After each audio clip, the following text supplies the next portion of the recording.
Before the demands of this day gather momentum, pause here for a moment. You may be awake, but your mind has already returned to yesterday, to the refusal that still hurts, the answer that has not come, the decision that remains beyond your control. Before your feet touch the floor, fear may already be urging you to act, anxiety may be rehearsing every possibility, and worry may be asking what you did wrong. I want you to know this. The door that disappointed you is not automatic proof that God has abandoned you, forgotten you, or rejected you. Your pain is real. The waiting is heavy. The burden and stress do not make you weak or faithless. But disappointment alone cannot tell you what this moment means. Is this rejection? Is it protection? Is God redirecting your steps, or inviting you to wait? We will not force an easy answer onto a complicated season.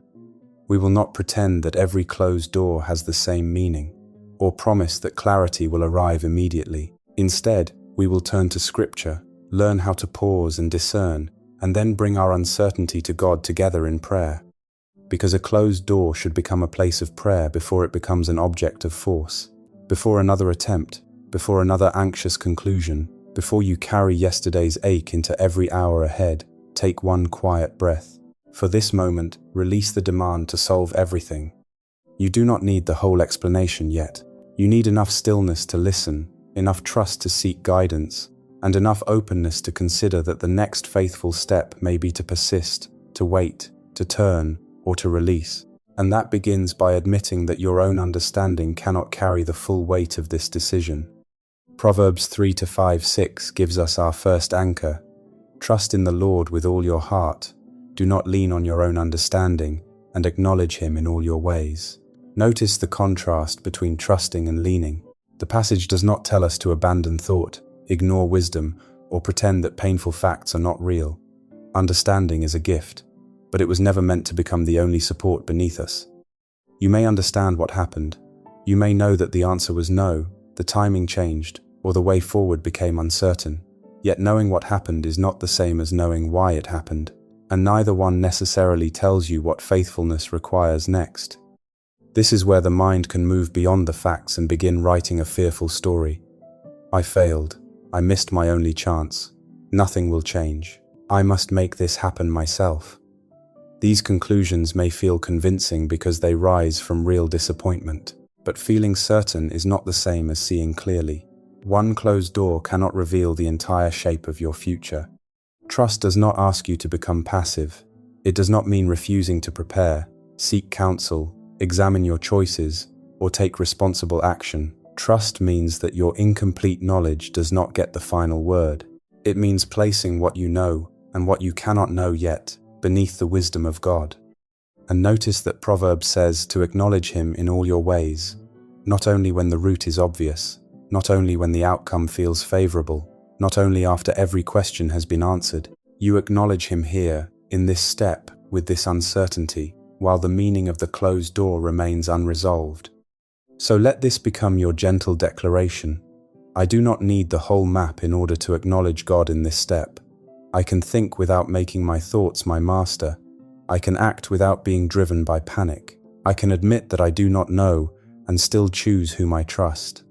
Faith does not require a complete explanation before it can choose its foundation, and once the demand to understand everything begins to loosen, a deeper question can emerge. Not merely, where can I go from here? But, am I willing to go only where God's presence leads? That question brings us to the second anchor. In Exodus 33-15, Moses tells God that if His presence does not go with the people, He does not want them to move forward. Moses is not impressed by movement for its own sake. He understands that reaching a destination without God is not success. This gives us a wiser definition of forward. Forward is not simply gaining access, receiving approval, or finding an opening. An open door is not automatically God's direction, just as a closed door is not automatically God's absence. Opportunity must still be discerned, and obstruction must not be mistaken for abandonment. Yet there is strong pressure to keep advancing, keep proving, keep contacting, negotiating, striving. Standing still can feel like failure, especially when others seem to be moving ahead. So we may push, not because peace is leading us, but because fear cannot tolerate the appearance of delay. This is where we need an honest question. Do I want this opportunity because God is leading me, or because I need the outcome to prove something about me? That question is not meant to shame your desire. It is meant to free you from making an outcome carry the weight of your worth. A door may be worth approaching with courage and patience, but it is not worth forcing if the pursuit requires fear, self-betrayal, or movement detached from God's leading. Could this closed door be protection? It may be. God may be keeping you from something you cannot yet see, but we should not declare that every refusal is protection, any more than we should declare that every refusal is rejection. The meaning may still be hidden. The invitation is to value God's presence even while the explanation remains incomplete. Waiting with God can be more faithful than arriving somewhere through fear-driven force. Pausing can be obedience. Releasing the need to prove yourself can be progress. Refusing to run ahead can be an act of trust. The better destination is not merely the one you can enter. It is the one you can enter without leaving God's presence behind. And once presence matters more than mere movement, the question becomes clearer. Not, how can I make this door open? But, where is God actually leading me now? That is where we begin to listen for the next faithful step. Isaiah 30-21 gives us the third anchor. When you are tempted to turn to the right or to the left, you will hear a word directing you. This is the way. Walk in it. It is a picture of attentive guidance in the middle of uncertainty. The passage does not place the entire journey before us. It brings direction close enough for obedience. Notice the movement. Hear, recognize, walk. First, become attentive. Then discern the way being shown. Then respond with action. Guidance is not presented as frantic control over every turn ahead. It is responsive movement, receiving what is clear and walking faithfully in it. This does not mean you must expect an audible voice or demand an instant private sign. We should not manufacture certainty and call it guidance. Isaiah gives us a biblical image of a life attentive to God, ready to be corrected when it begins to turn aside, and ready to obey when the next step becomes clear. Sometimes our attention becomes fixed on the entrance that will not open. We study it, question it, and return to it so often that we fail to notice the quieter way nearby. The next faithful step may not explain why the door closed. It may simply show you what to do now. Perhaps you need to decide whether to send another message or allow space. Perhaps you can submit another application, wait before making a decision, or seek wise counsel. Perhaps faithfulness means repairing a relationship where repair is possible. Perhaps it means releasing an outcome you can no longer pursue without losing your peace. These actions are not interchangeable, and urgency cannot choose wisely among them. Attentive obedience can. Patient listening is not paralysis. You can obey what is already clear while refusing to invent answers about what remains hidden. You can take one responsible action without pretending to know where every action will lead. You can wait without surrendering to fear, and you can move without being ruled by haste. So let this be your affirmation. If I cannot see the whole road, I can still become quiet enough to receive the next faithful step. Guidance may not explain the closed door, but it can clarify your response beside it. And with trust, God's presence, and attentive obedience before us, we can begin testing what faithfulness may require: persistence, release, redirection, or waiting. These four possibilities call for different responses, yet Proverbs, Exodus, and Isaiah give us one faithful posture. Trust beyond your limited understanding, value God's presence above mere movement, and remain attentive to His direction. You do not have to label this moment before you can meet it with humility. Sometimes rejection is simply rejection. People and institutions can genuinely say no. That refusal may be painful, unfair, or difficult to accept, and faith does not require you to deny the wound. But another person's decision is not a final judgment on your worth, your usefulness, or God's care for you. Sometimes the closed path may be protection. Ask whether continuing could lead toward harm, compromise, exhaustion, or a burden you cannot yet recognize. Hold that possibility gently. Protection should not become a confident explanation when you have no evidence. It should keep you open to wisdom beyond what you presently see. Sometimes the calling remains, but the route changes. Redirection invites you to look for another place where your gifts, responsibility, love, or service can be expressed faithfully. One unavailable path does not prove that everything entrusted to you has become meaningless. And sometimes the desire itself may be legitimate, while the timing is not settled. Preparation may still be needed, resources may be incomplete, conditions may require patience. Waiting need not be romanticized, but neither should delay automatically be treated as defeat. This is where persistence must be tested. Persistence can be courageous obedience, but repeated force can also become resistance to wiser direction. Ask, can I continue from trust rather than panic? Can I pursue this while remaining aware of God's presence? Can I proceed without compromising integrity? Does wise counsel support another attempt? Is there peaceable obedience beneath my effort, even if the process remains difficult?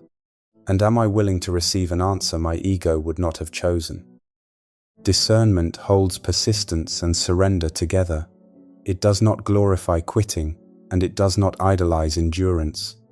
The goal today is not to name the category perfectly. The goal is to remain teachable before God, ready to continue, release, turn, or wait as guidance becomes clear.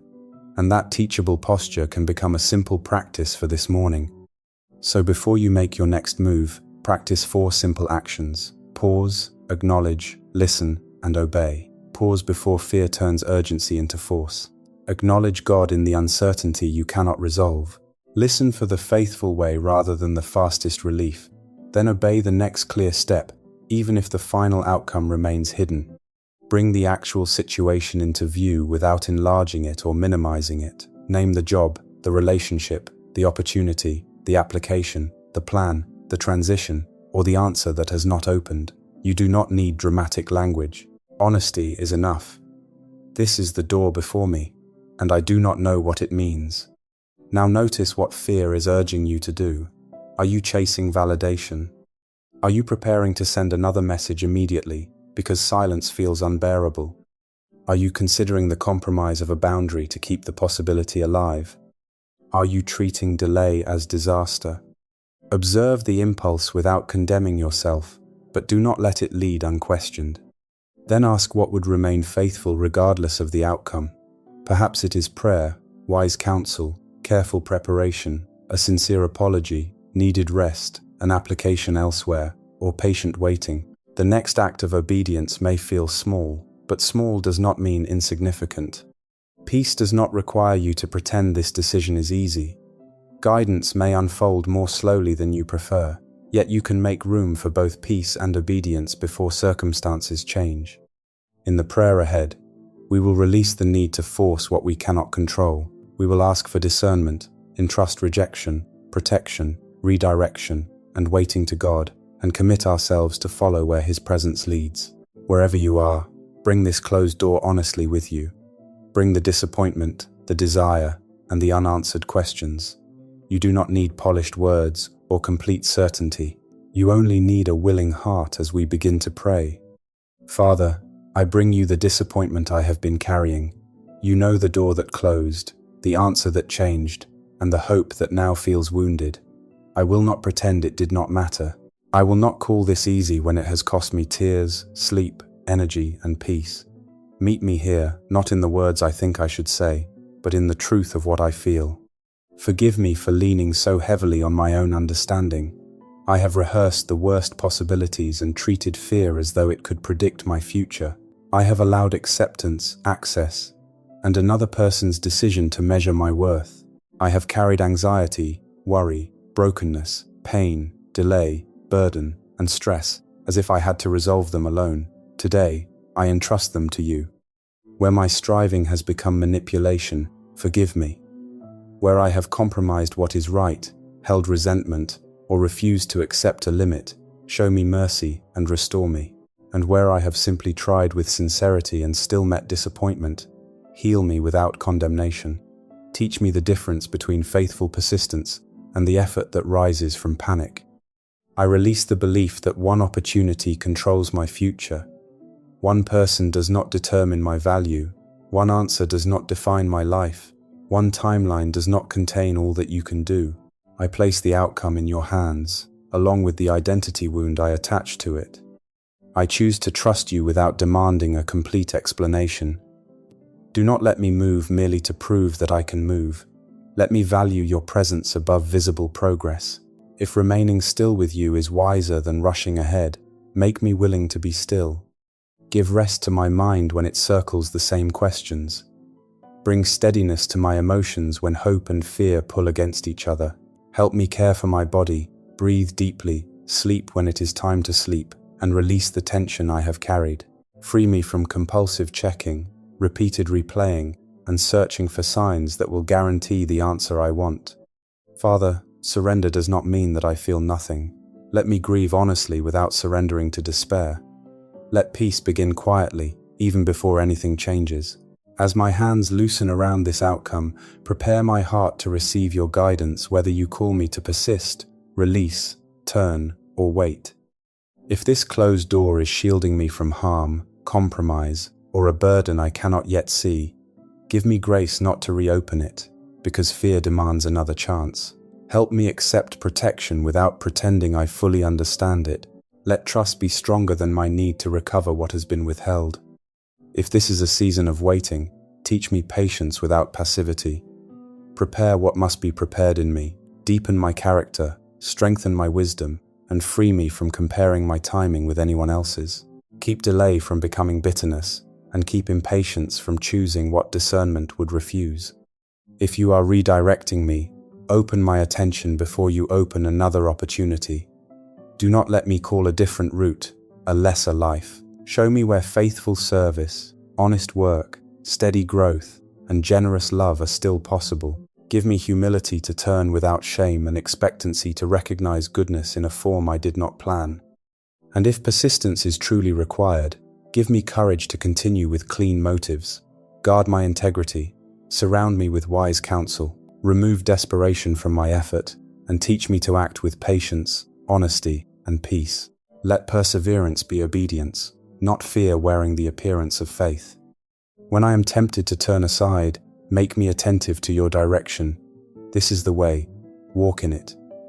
I ask not only that you reveal the faithful path, but that you make my heart willing to take it one step at a time.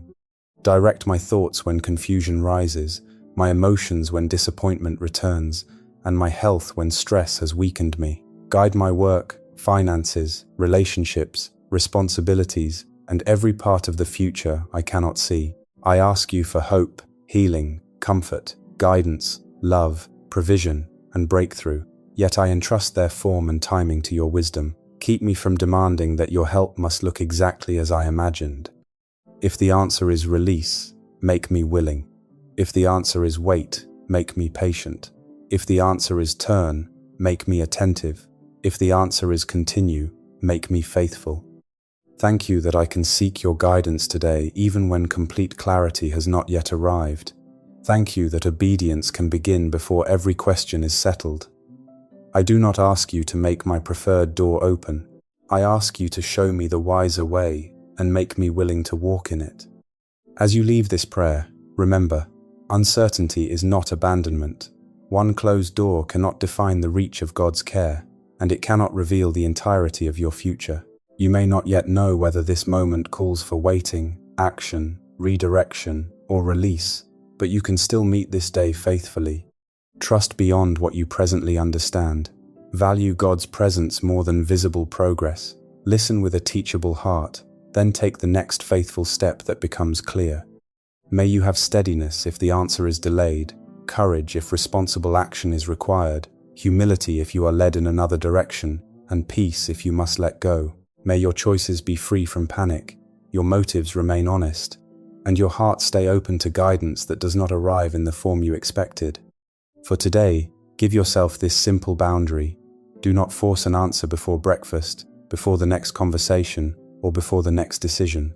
Return first to prayerful attention. Pause long enough to remember that urgency is not always direction, and clarity does not have to be complete for obedience to begin. If you would like, share a prayer need, or briefly name the decision for which you need guidance, so this community can respond with care. You may also write, "Lord, guide my next step, not as a formula for securing an outcome, but as a quiet expression of trust. Go gently into this day. You are not alone beside what remains closed. May God keep you attentive, willing, and at peace as you follow the guidance given for today.